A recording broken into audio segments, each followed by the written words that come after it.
Olá, meu amigo, olá, minha amiga, sejam todos muito bem-vindos ao nosso canal OVNI UFOS. Eu sou o Juan Torres, escritor de ufologia e pesquisador dos fenômenos ufológicos, né? Bem, meus amigos, hoje no nosso áudio-vídeo de hoje, nós vamos estar aí tratando do seguinte tema. É um tema bastante polêmico, né? Um tema que até os dias de hoje está aí, né? Está aí despertando a curiosidade das pessoas, despertando aí as pessoas para o debate, né? Enfim, são pessoas aí que debatem. Esse caso é um caso muito famoso, né? Que nós temos aí notícia na história da ufologia, né? Então, nosso tema de hoje é levados por um OVNI, né? Um casal que foi levado por um OVNI, e aí nós vamos debater esse fato, esse assunto aqui com vocês, para vocês pesquisarem, para vocês darem a sua opinião, tá bom? E nós vamos aí começar aí a contar essa história interessante, né? Desse casal que foi abduzido por um OVNI, né? E, meus amigos, o interessante dessa história é que eles trouxeram aí uma localização que foi só descoberta anos depois, né? Essa localização de uma estrela, de um sistema estelar, só foi descoberta aí anos depois deles, né? Então, o fato é muito mais intrigante por conta deles terem trazido essas coordenadas dessa estrela, né? E essas coordenadas e essa localização dessa estrela só foi descoberta anos depois, né? Que esse casal trouxe aí à luz da ciência, à luz da imprensa, essa localização estelar, né? Então vamos aos fatos, né? Levados pelo OVNI, né? A imprensa americana estava diante do primeiro caso de sequestro extraterrestre envolvendo o casal Betty e Barney Hill, né? Na noite de 19 de setembro de 1961, por volta das 22h30, Barney e Betty Hill estavam voltando de férias da casa no estado de New Hampshire, lá nos Estados Unidos, quando, ao passar por uma área mais isolada, notaram luzes misteriosas no céu, né? Aqui começa aí o verdadeiro contato, né, desse casal, um casal que estava vindo de férias, e aí eles se depararam aí com esse imenso OVNI na estrada, né? Inicialmente, Betty pensou que fosse uma estrela cadente, e Barney acreditou que se tratava apenas de um avião. É aquela história, meus amigos, você não sabe como é, não sabe se é um avião, se é uma estrela, né? Você fica desnorteado, sem saber o que é. É desse jeito mesmo, quando você tem esse contato assim, abruptamente acontece isso, né?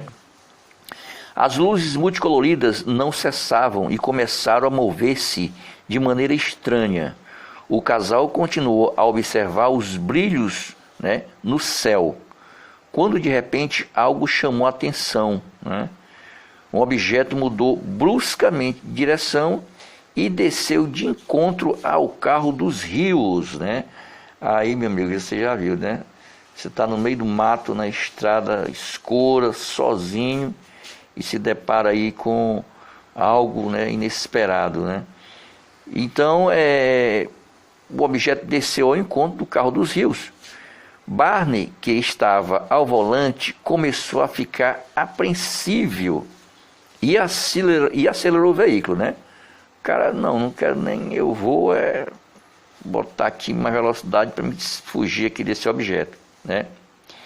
E acelerou o veículo, né? As luzes continuavam a segui-los, né?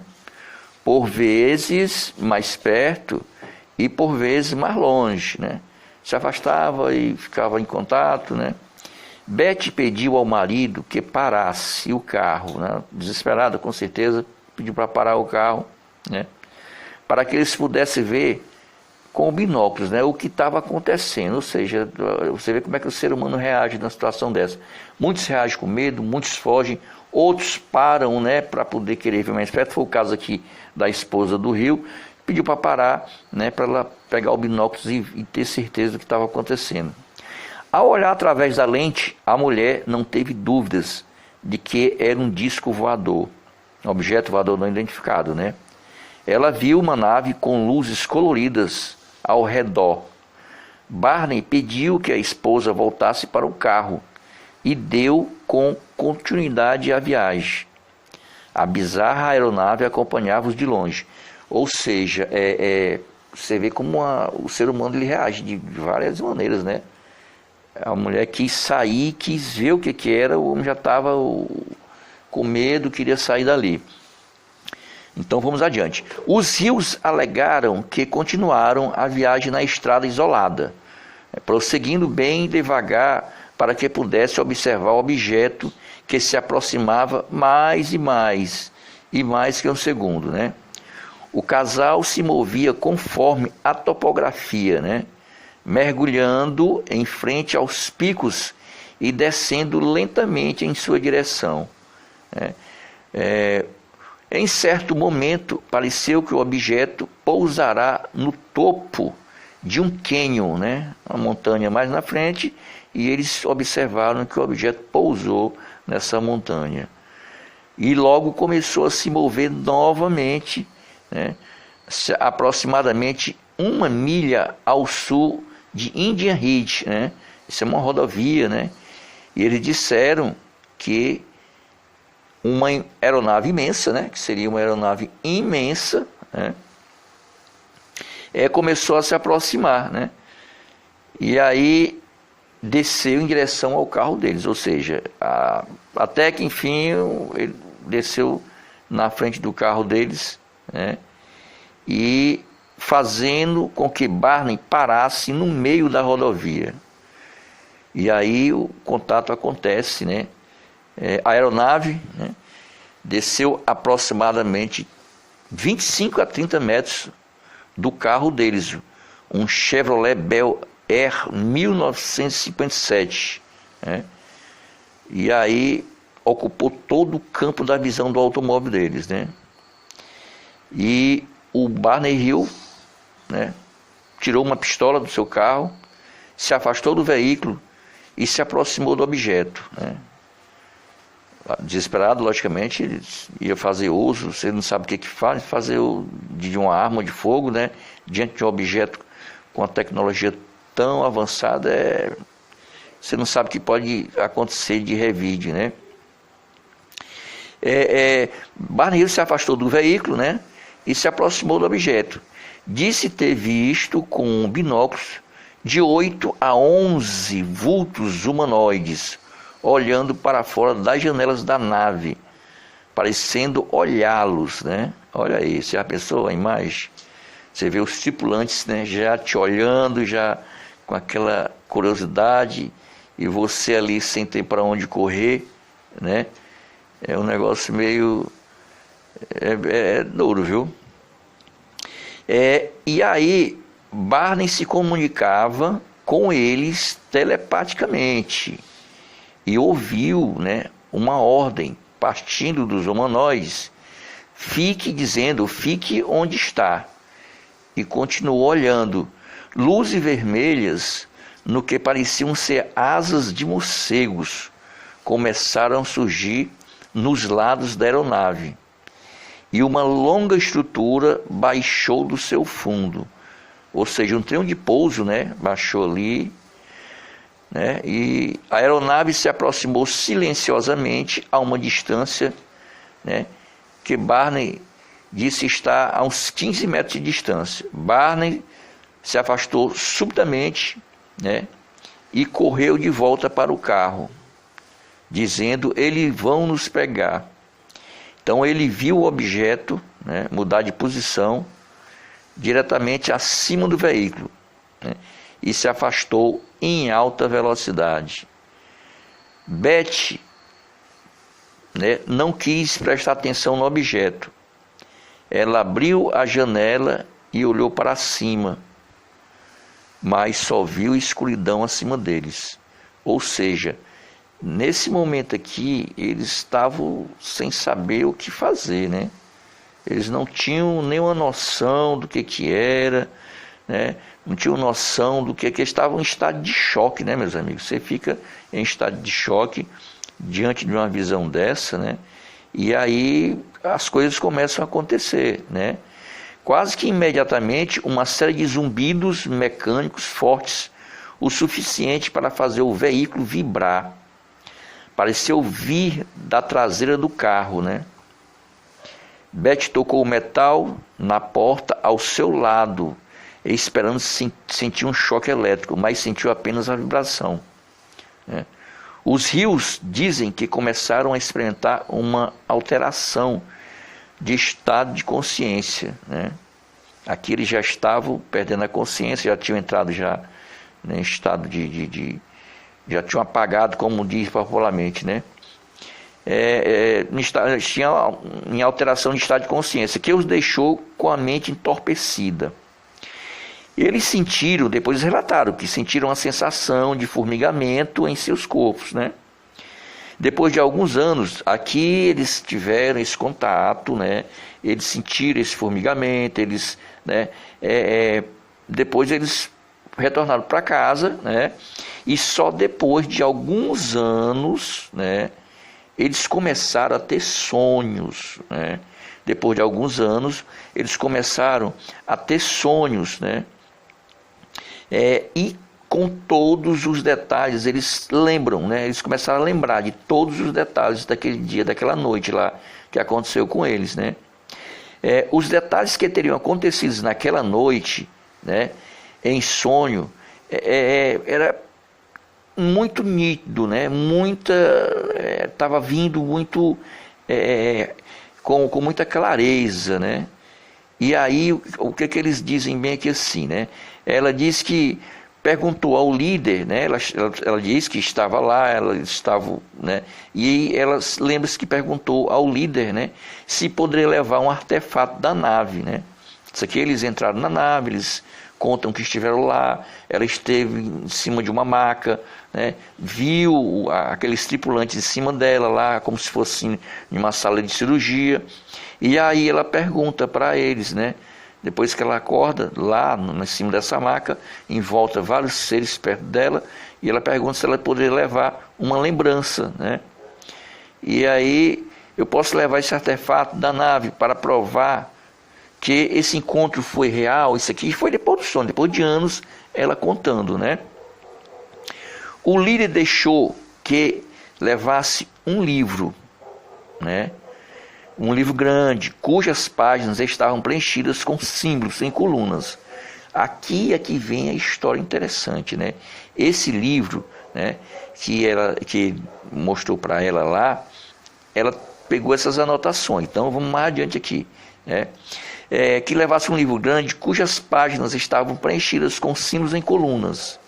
Em seguida, ela perguntou de onde eles e sua nave vieram, né? E Beth escreveu que, em resposta, o líder foi até a uma parede e puxou um mapa, que me pareceu estranho, isso ela contando, né? Era um mapa do céu marcado com diversas estrelas e planetas. Havia diferentes tipos de linhas entre algumas das estrelas e que mostravam, conforme foi dito a ela, rotas de comércio e exploração, né? O líder perguntou a Beth se ela sabia onde a Terra estava naquele mapa, né? Ele mostrou o mapa para ela e perguntou: você sabe onde é que a Terra está localizada nesse mapa, né? E a Beth respondeu que não, e que o mapa não lhe era familiar. Ela: olha, não conheço esse mapa, não sei onde é que fica a Terra, né? Então, segundo ela, o líder, né, dos humanoides, disse que, devido à sua ignorância, era impossível explicar de onde ela viera, né? Então ele não poderia explicar para ela, né, esse processo todo de como os humanos chegaram aqui. Sugeriu que a humanidade gostaria de conhecer outros habitantes do universo e tentou convencer, ela falando, começou a dialogar com eles. Olha, a humanidade gostaria de conhecer outras raças, né, do universo.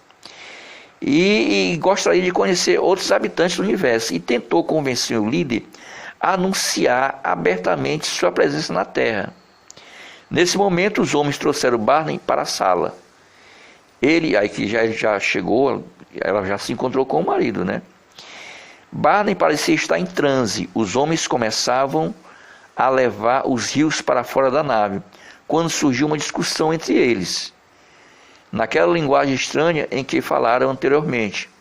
Depois disso, o líder tirou o livro de Beth, ou seja, um dos líderes deu um livro para ela, que ela tinha pedido naquele diálogo lá, e quando eles estão saindo da nave, esse livro é recolhido, né? É aí que tem o segredo dela trazer somente a localização das estrelas, mas vamos adiante aqui, né? Depois o líder tirou o livro de Beth. Ela protestou dizendo que o livro era a sua única prova do encontro. O líder disse que pessoalmente não se importava de deixar o livro com ela, mas os outros homens da nave não queriam que ela sequer lembrasse do encontro. Beth insistiu que não importava o que fizesse com a sua memória. Ela um dia recordaria os acontecimentos. Ela e Barney foram levados para o carro, onde o líder sugeriu que esperassem para ver a nave partir. Assim fizeram, e em seguida retornaram à sua viagem, né? Eles continuaram a viagem para casa, né? Beth dizia que o acontecimento fora milagroso e excitante, né? Mas Barney dizia, ficou calado, dizia que não, que não estava gostando, não estava se sentindo bem com a situação daquela, né? O que me chama a atenção para o caso Beth Barney Hughes é o relato de Beth, que sob hipnose desenhou o mapa com a localização precisa das estrelas Zeta Reticuli 1 e Zeta Reticuli 2, né? Um outro fato muito importante nesse caso é que somente 11 anos depois, em 1972, né, após vários estudos em que cientistas e astrônomos confirmaram, através da atualização do catálogo estelar, né, onde surgiu o grupo de estrelas que se encaixava no mapa que Beth tinha descrito, tanto nas características como no posicionamento dessas estrelas descritas no mapa. Meus amigos e minhas amigas, está aí. Então é muito interessante esse caso por conta dessa localização da Zeta Reticuli, né, 1 e Zeta Reticuli 2. O casal Beth Hughes trouxe a localização exata, né, localização precisa dessas duas estrelas, que somente 11 anos depois, cientistas e astrônomos foram descobrir essas duas estrelas, né? Bem, meus amigos, amanhã estamos de volta com mais histórias, tá bom? Se inscreva no nosso canal canal novo. Quero agradecer a vocês que estão compartilhando, tá certo? Amanhã estamos de volta aqui com muito mais coisa legal para a gente debatermos aí, para a gente tratar aí sobre ufologia, civilizações antigas, tá bom? E muita coisa boa aqui no nosso canal OVNI UFOS, tá bom? Amanhã estamos de volta.